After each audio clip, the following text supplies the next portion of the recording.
Good morning student. आज की video में हम वायु राशि के बारे में चर्चा करेंगे। वायु राशि क्या होती है और इसके लिए कुछ शब्द दिए गए हैं। उन शब्दों के यूज़ के बारे में हम पढ़ेंगे कि वह शब्द किस जगह पर किस स्थान के लिए कौन सा शब्द दिया गया है। अगर वायु राशि की बात करते हैं तो ये जो वायु राशि है ये अक्सर नेट के एग्ज़ाम में और जो RAS और IAS का एग्ज़ाम होता है उसमें भी इससे संबंधित क्वेश्चन पुट किए जाते हैं। तो सबसे पहले अगर बात करें कि वायु राशि कहते किसे हैं, तो जो वायु राशि है, जलवायु विज्ञान में वायु राशि संकल्पना प्रथम विश्व युद्ध की देन है। वायु राशि विश्लेषण के द्वारा मौसम में होने वाले परिवर्तनों को ठीक ठीक समझने के लिए मौसम वैज्ञानिकों को अप्रत्याशित सफलता मिली। किसी क्षेत्र की वायुमंडलीय दशाओं के विश्लेषण के लिए मौसम के विभिन्न तत्वों के साथ विभिन्न तूफानों एवं वायु राशियों का अध्ययन आवश्यक है। कि अगर हमें मौसम की कोई जानकारी लेनी है तो उसके साथ तूफान वैसे कैसे है ये तो हम जानते ही हैं कि किसी जगह पे मौसम कैसा है, उसके साथ ही वायु राशि का अध्ययन करना भी आवश्यक होता है। अगर हम बात करें कि वायु राशि की जो संकल्पना है इसको मौसम विज्ञान में लाने का जो श्रेय है वह किनको दिया जाता है, तो जो इनको मौसम विज्ञान में लाने का श्रेय है वह बात करें टार बर्गरॉन, जे बर्कनीज और सोलबर्ग हो गए, इनको दिया जाता है। इस संकल्पना के विकास की बात करें तो यह 20वीं शताब्दी के तीसरे दशक यानी कि 1920 से 30 में हुआ। बात करें वायु राशि की तो वायु राशि क्या है, वायुमंडल में उस विस्तृत तथा घने भाग को कहते हैं। क्या है, वायुमंडल में यह वह विस्तृत और घना भाग है जिसमें विभिन्न ऊंचाइयों पर क्षैतिज रूप से तापमान तथा आर्द्रता संबंधी समानता होती है। क्या है कि जिसमें तापमान और आर्द्रता से संबंधित समानता पाई जाती है वह क्या होता है, वायु राशि होती है। इसके बाद अगर हम देखें कि जो वायु राशि है उसका आविर्भाव है उस समय होता है जब विस्तृत समतल भूतल पर वायुमंडलीय संबंधी दशाएं अपेक्षित समय तक स्थिर रहती हैं। यानी कि जो दशा है वह कैसी होनी चाहिए, स्थिर होनी चाहिए, ताकि वायु में धरातल की आर्द्रता तथा तापमान संबंधी विशेषताएं समाहित हो जाती हैं। एक बार उत्पन्न हो जाने के बाद वायु राशियाँ उद्गम क्षेत्र पर स्थिर नहीं रह पाती हैं, वे आगे की ओर प्रवाहित होती जाती हैं। आगे बढ़ती हुई वायु राशियाँ संपर्क में आने वाले क्षेत्र को भी प्रभावित करती हैं तथा उसकी तापमान एवं आर्द्रता संबंधी दशाओं में भी परिमार्जन करती हैं। तो इस प्रकार अगर हम बात करते हैं वायु राशि की, तो वायु राशि क्या है, यह जाने की अगर हम करें तो वायु राशि क्या होती है, यह एक ऐसा विस्तृत पुंज होता है जिसके भौतिक लक्षण विशेष रूप से तापमान, आर्द्रता और क्षैतिज तल में न्यूनाधिक मात्रा में समान होते हैं। अगर हम बात करें ये वायु राशि की तो ये क्या है, कई हजार किलोमीटर तक फैली होती है, यानी कि इसका विस्तार कई हजार वर्ग किलोमीटर क्षेत्र में होता है। और वहीं अगर मैं बात करूं कि ये वायु राशि जो है इसमें शीतल वायु राशि कौन सी होती है और उष्ण वायु राशि कौन सी होती है। शीतल वायु राशि कौन सी होती है, जब क्या होता है कि किसी धरातल का तापमान उसके ऊपर वायु राशि गतिमान हो रही है अपेक्षाकृत अधिक हो। अर्थात क्या है कि जब धरातल का तापमान जो उसके ऊपर वायु राशि बनी हुई है उससे अधिक हो तो वह शीतल वायु राशि है। और वहीं अगर हम बात करें उष्ण वायु राशि की तो उष्ण वायु राशि क्या होती है, जब किसी धरातल का तापमान क्या है अपेक्षाकृत क्या होता है, जो गतिशील वायु का तापमान धरातल की अपेक्षा अधिक होता है। अगर वायु राशि का तापमान अधिक है तो उष्ण हो गई और अगर धरातल का तापमान अधिक है तो शीतल वायु राशि हो गई। तो इस प्रकार क्या है, ये उष्ण और शीतल वायु राशियाँ होती हैं। अब बात करें हम वायु राशि के उत्पत्ति क्षेत्र की, तो जो वायु राशि का उत्पत्ति क्षेत्र है, सबसे पहले अगर हम बात करें जिन धरातलीय भागों में वायु राशि का उद्भव होता है उसे वायु राशि का उत्पत्ति क्षेत्र या फिर उद्गम क्षेत्र कहा जाता है। अर्थात कि जिस जगह पर वायु राशि बनती है उसको इसका क्या कहते हैं, उत्पत्ति क्षेत्र या फिर उद्गम क्षेत्र कहा जाता है। विस्तृत अब इसके लिए हम देखें कि आवश्यक दशाएं कौन कौन सी होती हैं, यानी कि यहाँ पर वायु राशि बननी है उसके लिए क्या क्या मतलब दशाएं होनी चाहिए कि वायु राशि वहीं बनेगी। तो ये अगर हम बात करते हैं आवश्यक दशाओं की, तो सबसे पहले नंबर पे अगर हम बात करें, विस्तृत किंतु समान स्वभाव वाला क्षेत्र होना चाहिए। एक तो क्षेत्र विस्तृत होना चाहिए और उसका स्वभाव कैसा होना चाहिए, समान होना चाहिए, यानी कि एक जैसा होना चाहिए, ताकि उस क्षेत्र में तापमान और आर्द्रता संबंधी दशाएं समान हो। ठीक है, यानी कि अगर वह क्षेत्र एक जैसा होगा तो ही उसमें तापमान और आर्द्रता एक जैसी होगी। उत्पत्ति क्षेत्र में तो स्थलीय भाग हो या तो पूर्णतः सागरीय हो, क्योंकि स्थल जल से युक्त भागों में तापमान और आर्द्रता रूपी समरूपता नहीं होती है। समझ में आ गया कि या तो जो वो उत्पत्ति क्षेत्र है वो पूर्णतः स्थलीय भाग ही होना चाहिए या फिर पूर्णतः जलीय होना चाहिए। स्थल और जल का जो मिश्रण होता है वहाँ पर क्या होता है कि एक जैसा समरूपता नहीं मिलती है। सेकंड नंबर पे अगर हम बात करें तो वायु का अभिसरण नहीं होना चाहिए। इस चीज़ को ध्यान में रखना कि इसके लिए वायु का अभिसरण नहीं होना चाहिए। यदि वायु में क्षैतिज गति हो तो वह अपसरण प्रकार की होनी चाहिए। तीसरे नंबर पे बात करें तो वायुमंडल संबंधी दशाएं लंबे समय तक क्या होनी चाहिए, स्थिर होनी चाहिए, यानी कि लंबे समय तक उसकी दशाएं एक जैसी होनी चाहिए। तो इस प्रकार क्या है, ये उसके धरातल की विशेषता होती है। अब हम बात करें कि भूपटल पर वायु राशि के जो 6 आदर्श उत्पत्ति क्षेत्र हैं वह कौन कौन से हैं। सबसे पहले नंबर पे बात करते हैं तो जो पहला क्षेत्र है वह कौन सा है, ध्रुवीय सागरीय भाग। अब ध्रुव वाला क्षेत्र है और सागर वाला है। सागर यानी कि अटलांटिक हो गया और प्रशांत महासागर हो गया।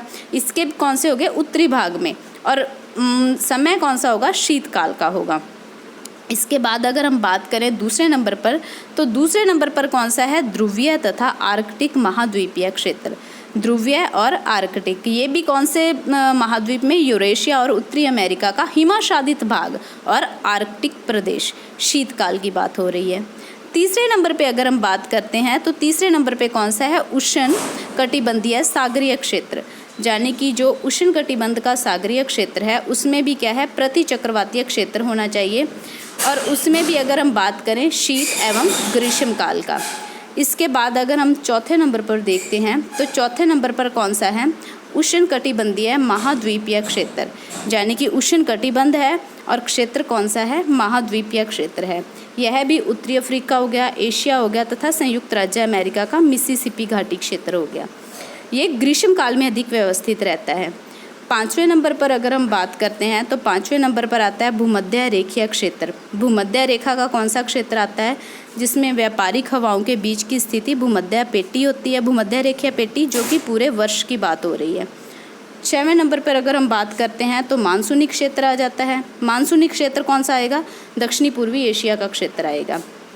तो इस प्रकार ये क्या है, 6 उत्पत्ति क्षेत्र हैं जिसके बारे में हमने अभी जाना है। इसके बाद कुछ ऐसे मतलब विशेषताएं होती हैं जिसमें क्या है कि जो इसके मौसम को नियंत्रित करती हैं। विशेषताओं में अगर हम बात करते हैं तो कौन कौन सी ले लेते हैं, एक तो होने चाहिए कि वायु राशि में तापमान का लंबवत वितरण, और सेकंड नंबर पे क्या होना चाहिए, उसकी आर्द्रता। तो ये क्या है, उसके वायु राशि के लिए जो मेन उसकी 2 विशेषताएं होती हैं। अब इसके बाद अगर हम बात करें वायु राशि की, तो वायु राशि में क्या है, 2 प्रकार के परिवर्तन होते हैं। 2 प्रकार के परिवर्तन कौन कौन से होते हैं, ये भौतिक परिवर्तनों की बात हो रही है। भौतिक परिवर्तनों में अगर हम बात करते हैं तो सबसे पहला परिवर्तन होता है ऊष्मागतिकी, और दूसरा परिवर्तन होता है ओनली गतिक परिवर्तन। अब अगर हम बात करें कि ऊष्मागतिक परिवर्तन क्या होता है, ऊष्मागतिक परिवर्तन में क्या होता है कि किसी वायु राशि में तापीय तथा गत्यात्मक दोनों ही कारणों से परिवर्तन होता है। तापमान की वजह से भी होगा और गत्यात्मक के कारण भी होगा। इन परिवर्तनों का मुख्य कारण क्या है, वायु राशि के अधोभाग तथा धरातल के बीच ऊष्मा का स्थानांतरण, यानी कि जो वायुमंडल का वायु राशि का अधोभाग होता है और धरातल होता है, इन दोनों के बीच जब ऊष्मा का स्थानांतरण होता है तो उस समय जो परिवर्तन होता है उसे कहते हैं ऊष्मागतिकी परिवर्तन। सेकंड नंबर पे अगर बात करते हैं तो उसको बोल दो गतिक परिवर्तन, डायनामिक परिवर्तन जिसको बोल देते हैं। डायनामिक परिवर्तन में क्या कहा जाता है कि किसी वायु राशि के स्थायित्व में होने वाले परिवर्तन केवल उपयुक्त ऊष्मा स्थानांतरण पर ही निर्भर नहीं करते, बल्कि धरातल से ऊंचाई पर वायुमंडल में होने वाला क्षैतिज अभिसरण अथवा अपसरण, यानी कि अभिसरण और अपसरण में पवनों की बात करेंगे तो तरंगे कौन सी होंगी, आरोही तथा अवरोही तरंगे उत्पन्न होती हैं। जो वायुमंडल में स्थायित्व अथवा अस्थायित्व उत्पन्न करने में सहायक होती हैं। तो इस प्रकार ये क्या था कि वायु राशियों का जो भौतिक परिवर्तन होता है उसके दो प्रकार थे, ऊष्मागतिक परिवर्तन और एक था गतिक परिवर्तन, जिसको डायनामिक बोलते हैं। अब हम बात करते हैं इसके वर्गीकरण की। तो जो वायु राशियों का वर्गीकरण है, वैसे मोटे तौर पर अगर आपको बताएं तो जो वायु राशियां हैं इसका वर्गीकरण दो आधारों पर किया जाता है। दो आधार कौन कौन से लिए जाते हैं? सबसे पहले तो जो इसके मेन आधार लिए जाते हैं, एक तो लिया जाता है इसका उत्पत्ति क्षेत्र, यानी कि इसकी उत्पत्ति कहाँ पे हो रही है, एक तो इसका उत्पत्ति क्षेत्र हो गया। दूसरा लिया जाता है तल की प्रकृति, ठीक है, यानी कि एक तो उत्पत्ति क्षेत्र कौन सा है और एक तल की प्रकृति कैसी है। अब हम इसी आधार पर अगर बात करें तो पैटरसन जो एक आए थे, पैटरसन महोदय ने क्या किया था कि वायु राशियों को 5 भागों में बांटा था। वो 5 भाग कौन कौन से थे? उष्णकटिबंधीय वायु राशि, आर्कटिक वायु राशि, ध्रुवीय वायु राशि, भूमध्य रेखीय वायु राशि और एंटार्कटिक वायु राशि। और वहीं अगर हम इसके बाद बात करें, बायर्स महोदय आए थे।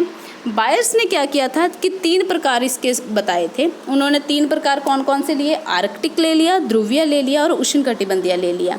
लेकिन जो मेन इसका वर्गीकरण जो लिया जाता है वह किसका माना जाता है? टेवार्था का माना जाता है। टेवार्था ने यानी कि इसका जो वर्गीकरण किया है उसमें उन्होंने 2 वर्ग लिए हैं। वो 2 वर्ग कौन कौन से लिए हैं उसके बारे में भी हम चर्चा करेंगे। सबसे पहले अगर हम बात करें तो उन्होंने जो वर्ग लिया है वह है उष्णकटिबंधीय वायु राशि। उष्णकटिबंधीय वायु राशि यानी कि tropical air mass. Tropical air mass है तो इसके लिए जो अक्षर लिया गया है वह इंग्लिश का कैपिटल टी लिया गया है, ठीक है, तो इसको टी से संबोधित करेंगे। और इसके बाद अगर हम बात करें सेकंड नंबर की, जो सेकंड इसमें वायु राशि ली है वह है ध्रुवीय वायु राशि। ध्रुवीय वायु राशि यानी कि ध्रुवीय को क्या बोलते हैं? Polar, polar air mass. तो पोलर एयर मास के लिए कौन सा शब्द लिया गया है? इसमें अक्षर पी अक्षर लिया गया है। तो अब इसी आधार पर क्या है, इसका आगे और विभाजन होगा। तो इस चीज़ को आप अच्छे से ध्यान रख लेना कि सबसे पहले जो वर्गीकरण है टिवार्था का, उसमें उन्होंने वायु राशियों को 2 स्थूल वर्गों में बांटा है। 2 स्थूल वर्ग कौन कौन से हैं? ध्रुवीय वायु राशि और उष्णकटिबंधीय वायु राशि। ध्रुवीय वायु राशि के लिए पी और उष्णकटिबंधीय वायु राशि के लिए टी उन्होंने अक्षर दिया है। और इसी को आधार रखकर क्या है, आगे इसका वर्गीकरण किया जाता है। अगर हम बात करते हैं इसको आगे देखें तल की प्रकृति के आधार पर, अभी आपको बताया था ना कि इसके लिए तल की प्रकृति और उत्पत्ति क्षेत्र होना मतलब कि इसका ध्यान रखा जाता है। अब तल की प्रकृति क्या होगी? तल का मतलब क्या होता है कि यहाँ तो जिस जगह की बात हो रही है यहाँ तो वो क्या होगा? महाद्वीप होगा, अर्थात क्या है कि स्थल वाला भाग होगा, या फिर वो क्या होगा? महासागर होगा, ठीक है, यानी कि वो कौन सा भाग होगा? जल वाला भाग होगा। अब इसी के आधार पर जो हमने वायु राशियाँ पहले देखी हैं, यानी कि उष्णकटिबंधीय वायु राशि और एक कौन सी देखी है? ध्रुवीय वायु राशि, इन्हीं का ही हम वर्गीकरण करेंगे। उष्णकटिबंधीय वायु राशि को भी आगे 2 भागों में बांट देंगे। 2 भाग कौन कौन से आ जाएंगे? एक तो आ जाएगा महाद्वीपीय वायु राशि इसमें, और एक आ जाएगा महासागरीय। अब ध्यान रखना कि जो महाद्वीप है, महाद्वीप को इंग्लिश में क्या बोला जाता है? कॉन्टिनेंटल। तो कॉन्टिनेंटल यानी कि महाद्वीप के लिए वो कौन सा वर्ड लेंगे? इंग्लिश का अक्षर लेंगे सी। और वहीं अगर बात करें महासागर की, तो यानी कि सागरीय वायु राशि के लिए कौन सा अक्षर लेंगे? एम। तो अब इन्हीं के आधार पर क्या है, हम इसका आगे वर्गीकरण कर देंगे। जैसे उष्णकटिबंध है तो उसमें 2 प्रकार और हो गए, एक तो महाद्वीपीय उष्णकटिबंधीय और एक हो गया महासागरीय उष्णकटिबंधीय। अब महाद्वीपीय उष्णकटिबंधीय है तो महाद्वीप के लिए अभी आपको बताया कि कौन सा शब्द ले रहे हैं? सी। और उष्णकटिबंध है तो इसके लिए टी। तो क्या हो गया? महाद्वीपीय वायु राशि अर्थात सी टी हो गई, उष्णकटिबंध थी। इसी के बाद अगर हम दूसरे नंबर पे बात करते हैं तो वह है महासागरीय। तो महासागर के लिए भी आपको बताया एम, और एम हो गया। और इसी के बाद अगर हम देखें उष्णकटिबंध तो इसके लिए टी हो गया। तो इसके लिए जो अक्षर बनेंगे वो कौन से बन जाएंगे? M T. ये तो है उष्णकटिबंध के 2 प्रकार। और इसी प्रकार क्या हो जाएंगे? ध्रुवीय के भी 2 प्रकार हो जाएंगे। ध्रुवीय वायु राशि की बात करते हैं तो ध्रुवीय वायु राशि में 2 प्रकार कौन कौन से हो जाएंगे? ध्रुवीय, एक तो महाद्वीपीय ध्रुवीय और एक महासागरीय ध्रुवीय। महाद्वीपीय जो ध्रुवीय है, महाद्वीप को क्या कहते हैं? अभी कॉन्टिनेंटल। और ध्रुवीय को P, तो इसके लिए जो अक्षर आ जाएगा वह आएगा C और P। और वहीं अगर हम बात करें सागरीय की, तो सागरीय के लिए क्या लेंगे, सागरीय ध्रुवीय, तो सागर के लिए लिया था M और ध्रुव के लिया था P, तो इसके लिए जो अक्षर आ जाएगा वह MP हो जाएगा। इस प्रकार आप लोगों ने देखा कि जो भी वायु राशियाँ बताई हैं, पहले 2 थी, 2 से अब कितनी हो गई हैं, उनके 2 प्रकार और हो गए हैं। तो यानी कि इनमें क्या हो गया है कि और वृद्धि हो गई है। अब इसी के आधार पर अगर हम बात करेंगे तो इसको आगे और भी कई शब्द दिए जाएंगे। ये जो और शब्द दिए जाते हैं यह क्या है कि जैसे इसमें बताया है कि पहले आपको बता दिया कि इसमें ऊष्मागतिक परिवर्तन हुआ है और एक इसमें कौन सा परिवर्तन हुआ था, तापीय परिवर्तन हुआ था। तो अब ऊष्मागतिक परिवर्तन हुआ है और तापीय परिवर्तन हुआ है, तो इसके आधार पर अगर हम बात करते हैं तो वायु राशि क्या हो जाएगी, या तो वायु राशि क्या होगी, ठंडी होगी, और या फिर वायु राशि गर्म होगी। और ठंडी और गर्म वायु राशि होगी तो उन्हीं के आधार पर वो वायु राशि या तो स्थिर होगी या फिर अस्थिर हो जाएगी। तो इसी को ही क्या है उन्होंने आगे और अक्षर दे दिए हैं। तो अगर हम बात करते हैं कि जो इसमें वायु राशि है, जैसे महाद्वीपीय ध्रुवीय वायु राशि हो गई, महासागरीय ध्रुवीय वायु राशि हो गई, महाद्वीपीय उष्णकटिबंधीय वायु राशि हो गई, महासागरीय उष्णकटिबंधीय वायु राशि हो गई। ये मेन इसके 4 प्रकार हो गए। अब इसको आगे क्या है कि जैसे कई अक्षर दे दिए गए हैं कि वो जो ये वायु राशि हो रही है तो इसके लिए क्या है कि कौन कौन से इसको शब्द दिए गए हैं। जैसे हम बात करते हैं कि जो ऊष्मागतिक परिवर्तन के आधार पर वर्गनौन ने बताया था कि एक इसमें आएगी के प्रकार की वायु राशि। के वायु राशि कौन होगी, जो धरातल से अपेक्षाकृत क्या होती है, ठंडी होती है। अब ध्यान रखना, धरातल से ठंडी होगी, यानी कि धरातल क्या है, गर्म होगा और उससे ठंडी होगी, तो उसके लिए के शब्द यूज़ किया है। और इसके बाद अगर बात करें W की, तो W वायु राशि उन्होंने किसके लिए दी है, जो धरातल की अपेक्षा गर्म होगी, यानी कि धरातल ठंडा होगा और ये वायु राशि धरातल की अपेक्षा क्या होगी, गर्म होगी। तो अगर धरातल की अपेक्षा ठंडे के लिए यूज़ करना है तो के वर्ड यूज़ करेंगे, के शब्द। और वहीं अगर धरातल की अपेक्षा गर्म के लिए यूज़ करना है तो W का यूज़ करेंगे। अब क्या है, ये ठंडी और गर्म हो रही हैं तो इसमें स्थिरता और अस्थिरता आ रही है। यानी कि अगर हम स्थिर की बात करेंगे, स्थिर का मतलब क्या होता है, स्टेबिलिटी, स्टेबिलिटी की बात हो रही है, तो इसके लिए जो अक्षर आ जाएगा वह कौन सा होगा, S। और वहीं अगर हम बात करें कि अनस्टेबिलिटी है, तो अनस्टेबिलिटी का मतलब क्या होता है, अस्थिर। जो अस्थिर वायु राशि होगी उसके लिए कौन सा अक्षर आ जाएगा, U आ जाएगा। तो अब इसका यानी कि क्या हो जाएगा, आगे और इसका वर्गीकरण हो जाएगा। ठीक है, तो आगे वर्गीकरण की बात करते हैं। तो जो S वायु राशि है यह स्थिर होगी, स्टेबल हो गई। U वायु राशि है यह क्या होगी, अस्थिर हो गई, यानी कि अनस्टेबल हो गई। अब U वायु राशि किन प्रदेशों में मिलेगी, यह उन प्रदेशों में पाई जाती है यहाँ पर क्या होता है, चक्रवात अधिक आया करते हैं। यानी कि जिस जगह पर चक्रवात अधिक आते हैं, वायुमंडल में क्या होती है, ऊंचाई पर ठंडी वायु का अभिवहन होता है। ध्यान में रखना, इसमें वायु का अभिवहन होगा। और इसके बाद अगर बात करें S वायु राशि की, तो S वायु राशि किन क्षेत्रों में मिलेगी, जिनका शीर्ष क्या होगा, स्थायित्वपूर्ण होगा, यानी कि स्टेबल होगा।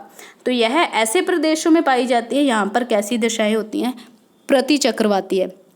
ध्यान रखना कि अगर चक्रवात की बात होगी तो चक्रवात के लिए U अक्षर आ जाएगा, और वहीं अगर प्रति चक्रवात की बात हो रही है तो प्रति चक्रवात के लिए S का यूज़ कर देंगे। तो इस प्रकार आप लोगों ने देखा कि अगर हम इसी के आधार पर इसकी विवेचना करते हैं तो इसके आधार पर क्या है, जो कुल वायु राशियाँ हैं वह 16 प्रकारों में विभक्त हो जाती हैं। अब ये 16 प्रकार कौन कौन से हैं, तो इनका जो आगे वर्गीकरण किया जाता है तो इनके लिए क्या है, अपने अगर बात करें तो मैं आपको फिर से इसका एक रिवाइज करवा रही हूँ कि जो इसमें अपने दिए गए हैं, ये अक्षर दिए गए हैं, तो उनमें कौन कौन से अक्षर किसके लिए यूज़ किए गए हैं, इन्हीं अक्षर्स में क्या आते हैं, क्वेश्चन आ जाते हैं। और अगर आपको इन अक्षर्स का पता होगा कि जैसे ध्रुव के लिए कौन सा है, उष्णकटिबंध के लिए कौन सा है, तो आप इसका आंसर खुद अपने बिहाफ पर भी कर सकते हो। जैसे कि P जो था यह ध्रुव के लिए, T है उष्णकटिबंध के लिए। इसको कॉपी पर नोट कर लेना अच्छे से। जो C है वह महाद्वीप के लिए, जो M है वह महासागर के लिए। जो K है वह नीचे से गर्म होने वाली और जो W है वह नीचे से ठंडी होने वाली। S है ऊपर से स्थिर भाग, ऊपरी भाग में स्थिरता होगी और जो U है वह ऊपरी भाग में अस्थिरता होगी। तो इस प्रकार क्या है, ये वायु राशियों का वर्गीकरण किया गया है। अब जैसे इसमें नीचे आप लोग देख रहे हो कि बताया गया है कि जैसे शीतल एवं शुष्क महाद्वीपीय वायु राशि है। आपको थोड़ा क्वेश्चन टाइप में बता देती हूँ कि मान लो यही क्वेश्चन आ जाता है कि महासागरीय उष्णकटिबंधीय महासागरीय अस्थिर वायु राशि के लिए किस शब्द का यूज़ किया जाएगा। जैसे उष्णकटिबंध का है, उष्णकटिबंध के लिए T हो गया, महासागरीय है तो M आ जाएगा, और किसकी बात की है, अस्थिर की बात की है तो अस्थिर के लिए U आ जाएगा। ठीक है, तो इस प्रकार क्या है, अगर आपको इनके अक्षर पता होंगे तो आप इनका आंसर निकाल सकते हो। तो ये नीचे आपको मैप में भी दिखाया गया है कि ध्रुवीय क्षेत्र है, आर्कटिक वतागर वगैरह आ रहे हैं, तो जिसमें चक्रवात आ रहे हैं वहाँ पर कौन से शब्द अक्षर लिए गए हैं, और जिनमें क्या है कि प्रति चक्रवात आ रहे हैं तो वहाँ पर कौन से अक्षर लिए गए हैं। तो इस प्रकार क्या है, ये आप अच्छे से देख लेना इनका वर्गीकरण, और इसको अच्छे से याद भी कर लेना, और इसमें क्वेश्चन भी इसी में से ही पुट हो जाते हैं। आई होप कि आपको वायु राशियाँ समझ में आ गई होंगी। Thank you.